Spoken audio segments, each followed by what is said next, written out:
কিংবা প্রভুর আগমন বিষয়, অন্তিমে ঈশ্বর সদাপ্রভু আমাদের উপর, কিংবা আমরা দেখছি পুরো পৃথিবীতে একটা চাঞ্চল্য সৃষ্টি হয়ে রয়েছে, পৃথিবী অশান্ত। এর বিষয়ে প্রভু কি বলছে? যে প্রভুর ধার্মিকতার পথে চলে, তার আজ্ঞা মেনে চলে, তার জন্য ঈশ্বর কি রেখেছে?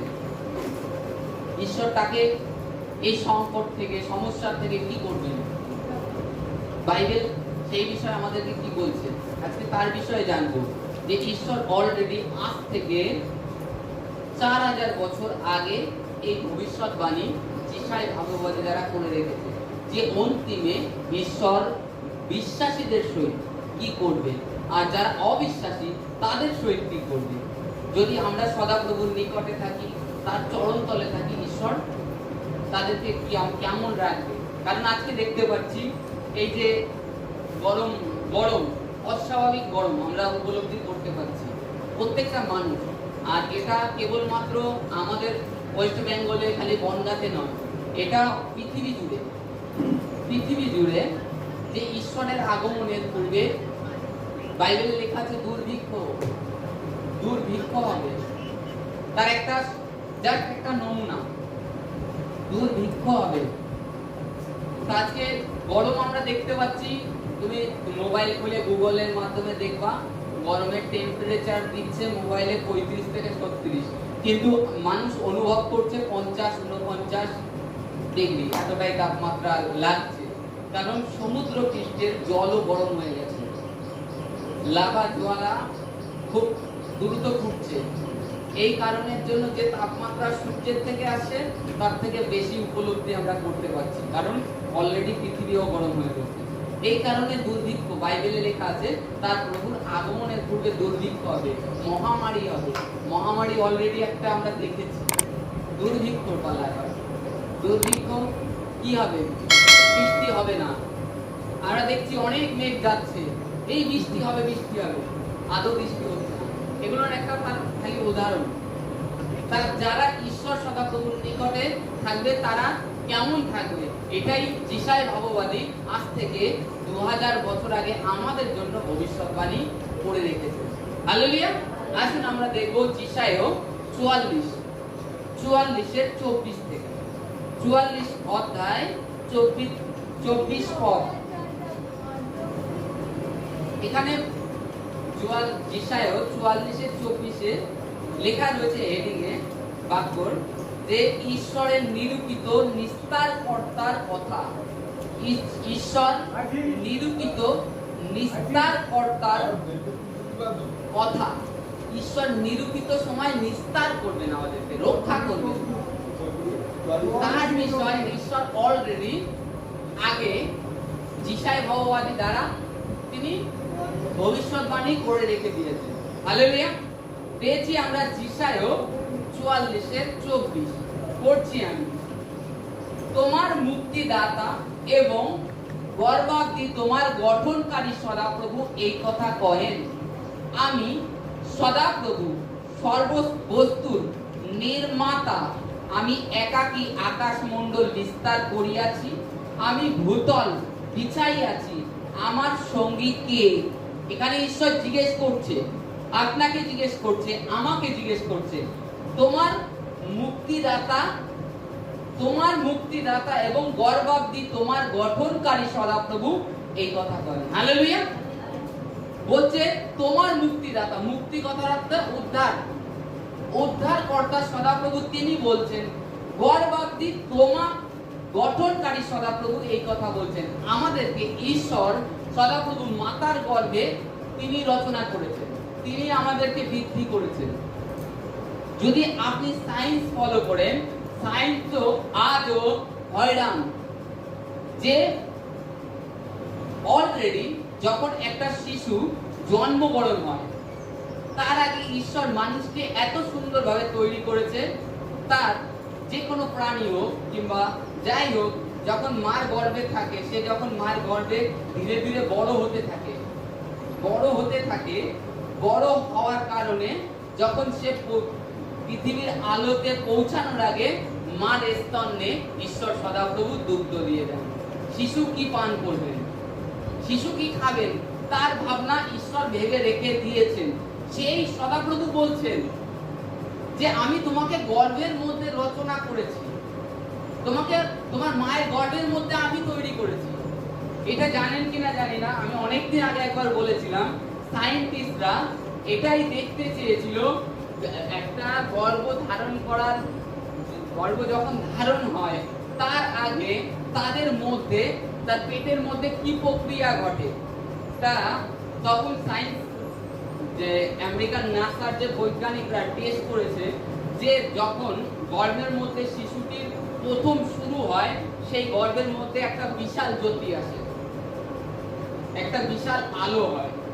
সেই আলোর মাধ্যমে, সেই আলোটা হচ্ছে ঈশ্বর। বাইবেলে লেখা আছে ঈশ্বর জ্যোতি, স্পষ্টভাবে তিনি জ্যোতি। তা সেই রশ্মিটা আসে ওই সময়, আর আসার পরে শিশুর ধীরে ধীরে বৃদ্ধি শুরু হয়ে যায়। ওইটা আসার পরে, না আসার আগে হবে না, কিন্তু ওই লাইটটা আসবে তারপরে। তা ওটা সায়েন্টিস্টরা ভালো করে দেখেছেন, ওটা ভিতর থেকে উৎপন্ন হয় না, মায়ের পেটের থেকে ভিতর থেকে উৎপন্ন হয় না, কিন্তু ওটা ঈশ্বর থেকে আসে। তা সেই সদাপ্রভু যখন আমাদেরকে নির্মাণ করছেন, তিনি আমাদের মায়ের গর্ভে ধীরে ধীরে বড় করে তুলছে। তিনি আমাদেরকে জিজ্ঞাসা করছে, আমি সমস্ত, এখানে বলছে আমি সর্ববস্তুর নির্মাতা, একাকী আমি আকাশমণ্ডল বিস্তার করিনি, আমি ভূতল বিছাইনি, আমার সঙ্গী কে ছিল, তোমরা কেউ ছিলে? আজকে তোমরা কেন ভাবো, এটাই ঈশ্বর আমাদেরকে বুঝাতে চাচ্ছেন, তোমরা কেন ভাবো আমি সমস্ত কিছু একা করেছি। তারপরে বলছে সদাপ্রভু বাচাল দিগের চিহ্ন সকল ব্যক্ত করিবেন, বাচাল দিগের চিহ্ন ব্যক্ত করিবেন ও মন্ত্র দিগের উন্নততা করেন। আর তিনি জ্ঞানবান দিগকে হাঁটাইয়া দেন ও তাহাদের জ্ঞান মূর্খতা স্বরূপ করেন। তিনি আপন দাসদের বাক্য স্থির করেন ও আপন দূতগণের মন্ত্রণা সিদ্ধি করেন। তিনি জেরুসালেমের বিষয় কহেন, তাহা বসতি বিশিষ্ট হইবে, আর জিহুদার নগর সকলের বিষয় কহেন, সেগুলি পুনর্নির্মিত হইবে। আর আমি দেশের উৎসন্ন স্থান সকল পুনর্বার উঠাইব। তিনি অগাধ জলকে বলেন শুষ্ক হও, আমি তোমার নদ নদী শুকাইয়া ফেলিব। তিনি পুরুষের উদ্দেশ্যে কহেন, আমার পাল রক্ষক, সে আমার সমস্ত মনোরথ সিদ্ধ করিবে। তিনি জেরুসালেমের বিষয় বলেন, সে পুনর্নির্মিত হইবে, এবং মন্দিরকে বলেন তোমার ভিত্তিমূল স্থাপিত হইবে। হালেলুয়া। 29-এর নিচে দেখো, ঈশ্বর অন্তিম দিনে যে বাক্য দিয়েছেন, তিনি আপন দাসের বাক্য স্থির করেন ও আপন দূতগণের মন্ত্রণা সিদ্ধি করেন। সিদ্ধি মানে পূর্ণ কিংবা পরিপক্ক। এখানে লেখা রয়েছে তিনি আপন দাসদের বাক্য স্থির করেন। স্থির মানে শান্ত করেন, যে তুমি একটা যে বাক্যটা বললে সেটা সফল হবে, তোমার মুখে সেই রূপ পাওয়ার ঈশ্বর দেবেন আজকে এই অন্তিমে। আপন দূতগণের মন্ত্রণা সিদ্ধ করেন। দূত কারা? ঈশ্বরের। আমরা, আমাদের মন্ত্রণা, আমরা যে ঈশ্বর সদাপ্রভুর উদ্দেশ্যে যে সকল মন্ত্রণা কিংবা ধার্মিকতায় চলে আমাদের পারিবারিক বিষয়ে যে সমস্ত মন্ত্রণা নেব, যে সমস্ত বুদ্ধি করব, যে প্রভু আজকে এই কাজে যাচ্ছি তুমি সফলতা দান করো, সেগুলো কে পূর্ণ করবে? ঈশ্বর করবে। সে পারিবারিক বিষয় হোক কিংবা প্রভুর রাজ্যের বিষয় হোক, সেটা প্রভু করবে। যখন আমি তার ধার্মিকতায় চলবো, তার দেখানো পথে চলবো, তখন ঈশ্বর করবে। তারপরে বলছে তিনি জেরুসালেমের বিষয় কহেন, তাহা বসতি বিশিষ্ট হইবে, আর জিহুদার নগর সকলের বিষয় কহেন, সেগুলি পুনর্নির্মিত হইবে। হালেলুয়া। এখানে লেখা রয়েছে, প্রভু বলছে অন্তিমে যে জেরুসালেমের বিষয় কহেন, তাহা বসতি বিশিষ্ট হবে। হালেলুয়া। আমরা জানি এক সময় ইসরায়েল থেকে লোক পালিয়ে গিয়েছিল। এই অন্তিমে ধীরে ধীরে সবাই ইসরায়েল দেশে যুক্ত হলেও যারা ইসরায়েল, যারা ইহুদি, তারা পুনরায় আবার ফিরে যাচ্ছে, তাদের দেশে ফিরে যাচ্ছে অলরেডি, কিংবা অনেকে চলেও গিয়েছে, তারা তাদের দেশে আবার চলে গিয়েছে। কারণ ইসরায়েল থেকে পালিয়েছিল, এক সময় পালিয়েছিল তারা প্রাণের ভয়ে। ফিলিস্তিনদের আরো অনেক দেশ আছে, সেই সমস্ত দেশের ভয়তে পালিয়েছিল। তাই ঈশ্বর বলছে তাদেরকে জেরুসালেমকে, যে তিনি জেরুসালেমের বিষয়ে কহেন তাহা বসতি বিশিষ্ট হবে, আবার বসতি তাতে বসবাস করবে, বাস করবে। আর জিহুদার নগরের সকল বিষয় কহেন সেগুলি পুনর্নির্মিত হইবে। জিহুদার কথার মানে জানি আমরা, হালেলুয়া। জিহুদা কথার মানে কি? ঈশ্বরের প্রশংসা। যে ঈশ্বর সদাপ্রভুর প্রশংসা করবে নিরন্তর, তাকে এখানে ঈশ্বর বলছে জিহুদা নগরের সকল বিষয় কহেন সেগুলি পুনর্নির্মিত হইবে। যে ব্যক্তি তার সমস্ত চিন্তা ভাবনা, শারীরিক রোগ ব্যাধি ভুলে গিয়ে ঈশ্বর সদাপ্রভুর প্রশংসা করবে, তাকে ঈশ্বর সদাপ্রভু পুনর্নির্মিত করবে। পুনর্নির্মিত মানে কি জানি? নতুন করে তৈরি করা, নতুন করে তৈরি করবে। আপনি যখন ঈশ্বর সদাপ্রভুর প্রশংসা করবেন, ঈশ্বর আপনাকে কি করবে? নতুন করে তৈরি করবে। আপনার ভিতরে যে পুরাতন গুলো আছে সেগুলো ঈশ্বর উপরে ফেলে দেবে, ফেলে দিয়ে আপনাকে নতুন করে তৈরি করবে, আত্মিক ভাবে তৈরি করবে, আপনাকে আর শারীরিক ভাবে তৈরি করবে না, যাতে আপনি এই মন্দ যুগ থেকে রক্ষা করতে পারেন। এখানে সবথেকে বড় বিষয়, আমাদের প্রত্যেক ব্যক্তির সদা সর্বদা ঈশ্বর সদাপ্রভুর প্রশংসা করা উচিত। কারণ ঈশ্বর এখানে বলছে আমি তাদেরকে পুনর্নির্মিত করব। আজকে কেউ মনের মধ্যে আশা ছেড়ে দিয়েছে বাঁচার, কেউ দুঃখের মধ্যে আছে, হতাশায় রয়েছে, রোগ ব্যাধিতে ভরে রয়েছে। সে যদি সমস্ত ভুলে ঈশ্বর সদাপ্রভুর চরণতলে ফিরে আসে, তাকে স্বীকার করে আর ঈশ্বর সদাপ্রভুর প্রশংসা নিরন্তর করে, ঈশ্বর সদাপ্রভু তাকে পুনরায় নির্মাণ করবে, পুনরায় নির্মাণ করবে। তার মধ্যে কোনো রোগ থাকবে না, তার মধ্যে কোনো ব্যাধি থাকবে না, তার ভিতরে কোনো চিন্তা থাকবে না, ভাবনা থাকবে না, কারণ সেই সমস্ত ভার ঈশ্বর সদাপ্রভুর উপরে ছেড়ে দিয়েছে। তারপরে বলছে এখানে সে পুনর্নির্মিত হইবে, আর আমি জিহুদার পুনর্নির্মিত হইবে, আমি দেশের উৎসন্ন স্থান সকল পুনর্বার উঠাইব। উৎসন্ন মানে কি? ধ্বংসস্থান, যেখানে যেখানে ধ্বংস হয়ে গেছে সেগুলোকে আবার ঈশ্বর তুলবেন। সে যেদিক থেকে হোক, আপনার পারিবারিক দিকে কিংবা দেশের দিক থেকে হোক, যারা প্রভুর পথে ফিরে আসবে তাদের ক্ষেত্রে এটা করবে ঈশ্বর। তারপরে এখানে বলছে তিনি অগাধ জলকে বলেন শুষ্ক হও, আমি তোমার নদ নদী শুকাইয়া ফেলিব। অগাধ জল, এই অন্তিম দিনে অগাধ জল শুষ্ক হয়ে যাবে। আজকে আমরা যদি গুগলে সার্চ করে দেখি যে ফরাত নদী, যে ফরাত নদী ছিল সেই ফরাত নদী আজকে শুকিয়ে যাচ্ছে, বিশাল সমুদ্রের মতো নদী। এটা ঈশ্বরের বাক্য পূর্ণ হচ্ছে, কারণ অন্তিমে ঈশ্বর এটা করবেন, সুস্থ করবেন, তার বাক্যে বলে দিয়েছে। আজকে নদ নদী সকল, আজকে আমরা দেখি, আজ থেকে যদি আমরা যখন ছোট ছিলাম, দেশে খাল বিল নদ নদী কত ছিল, অভাব ছিল না। যেদিক তাকাতাম জল, বর্ষার সময় আসলে তো খালি জলে থই থই করতো। আজকে বর্ষার সময় একটু জল দেখতে পাই খালি ওই ড্রেন থেকে ময়লা জল বয়ে যাচ্ছে। কিন্তু সেই পরিষ্কার খাল বিলের যে জল কিংবা নদ নদীর যে জল, সেই সমস্ত কিছু বিলুপ্ত হয়ে গেছে। সেই দিনটা এটা, আজকে আমরা সেই অন্তিমে দাঁড়িয়ে আছি, কারণ ঈশ্বর এই সমস্ত কিছু শুষ্ক করে দেবে। তাই এই কারণের জন্য দেশে দুর্ভিক্ষ, মহামারী আসবে। তারপরে বলছে তিনি কোরসের উদ্দেশ্যে কয়েন আমার পক্ষলন পাত্র, সে আমার সমস্ত মনোরথ সিদ্ধ করিবে। হালেলুয়া। এই কোরসটাকে জানি, হালেলুয়া, বাইবেল আমরা পড়ি সকলে।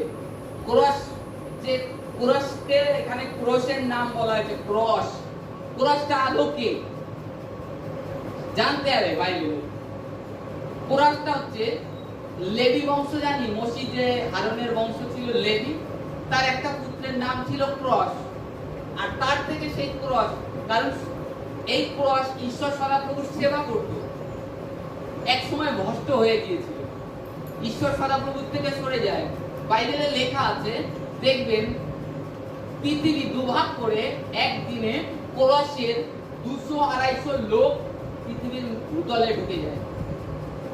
ইয়েতে যাত্রা পুস্তকে লেখা আছে, মসি যখন নিয়ে আসে, যখন তারা ওই প্রতিমা নির্মাণ করে, তারপরে ঈশ্বর সদাপ্রভু জল দিচ্ছে মরুভূমিতে, আরবি পাখির খাদ্য দিচ্ছে, তারপরে যখন কালেব আর জিয়সুরকে ঈশ্বর সদাপ্রভু আরো 12 গোত্রের থেকে 12 জনকে পাঠায় দুগ্ধ মধুর দেশ দেখতে, সেই যখন ফিরে আসে তখন এই দুজন কালেব আর নুনের পুত্র জিয়সুর, এই দুজন বলছে ঈশ্বর যে দেশ রেখেছে খুব উত্তম, অতি উত্তম, সেখানে দ্রাক্ষালতা আছে, তারা নিয়ে এসেছিল হাতে করে, তা এই দুজনই বলেছিল উত্তম, আর বাদ বাকি সকলে, আর তার মধ্যে সেই ক্রসও ছিল।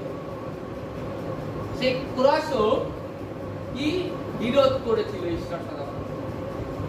তখন সেই সময় সেই ক্রসকে সমেত আর ওই আরো যে 10-11 জন ছিল তাদেরকে পৃথিবী ভাগ করে, আর তার সঙ্গে তাদের বিরোধে তাদের সহপাঠী হয়ে যারা আরো দাঁড়িয়ে ছিল 200-250 মতো লোক, তাদেরকে পৃথিবী ঈশ্বর সদাপ্রভু পৃথিবীর মাঝখানে গ্রাস করে, মানে পৃথিবী ভাগ হয়ে যায়, তারা ভিতরে চলে যায়। যেরকম বলি আমরা ভূমিকম্প হয়ে অনেক মানুষ ঢুকে গেছে, সেই রূপ ঈশ্বর সদাপ্রভু পৃথিবী ভাগ করে।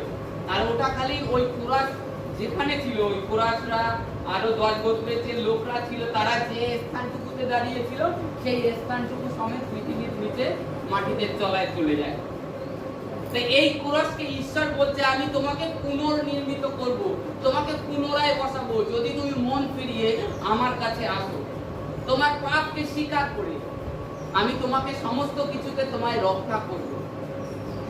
কোরাসের প্রতিও ঈশ্বর সদাপ্রভু দয়া করুণা করছেন এখানে।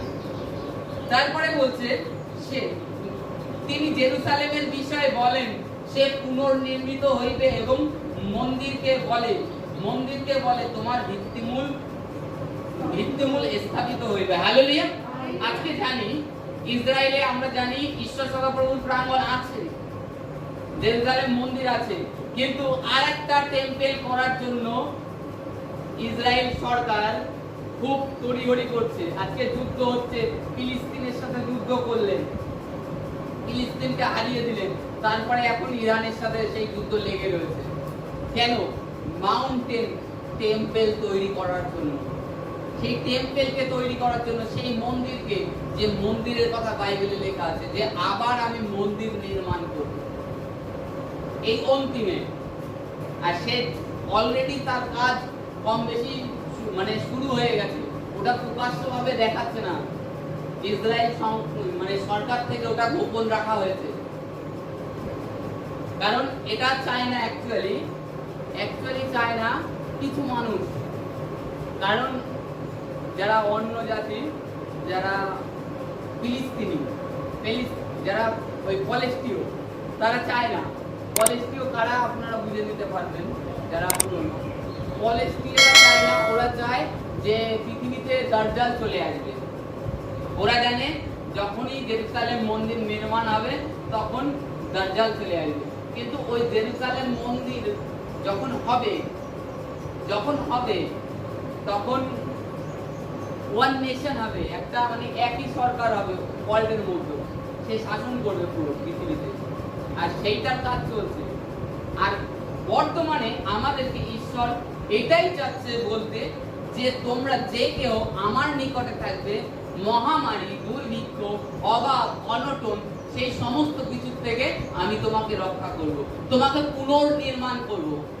তুমি তোমার আশপাশে দেখবে অনেকে হতাশ, নিরাশ, দুঃখে কষ্টে মারা যাচ্ছে, তার রোগ ব্যাধি, সমস্যা, সমস্ত কিছু হচ্ছে, সেই তার থেকে ঈশ্বর তোমাকে রক্ষা করবে।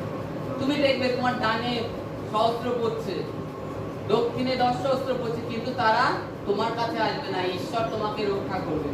আর এখানে এটাই বলছে, মন ফিরিয়ে ঈশ্বর সদাপ্রভুর প্রশংসার সহিত নিজে পশ্চাৎ হয়ে তাপের সহিত ফিরে আসো, আমি তোমাকে পুনরায় নির্মাণ করব। পুনরায় নির্মাণ করব, তাতে তোমার যে কোনো সমস্যা থাকুক সেটা তোমার দেখতে হবে না, আমি তোমাকে পুনর্নির্মাণ করব। আজকে এটাই আমাদের বাইবেল থেকে শিক্ষা দেয়। অন্তিমে যখন আমরা দাঁড়িয়ে আছি, পবিত্র শাস্ত্র বাইবেলে বলছে, তাহলে অতএব আমরা ঈশ্বর সদাপ্রভুর আরো নিকটে কিভাবে যেতে পারবো, তার প্রশংসা আরো কিভাবে করব।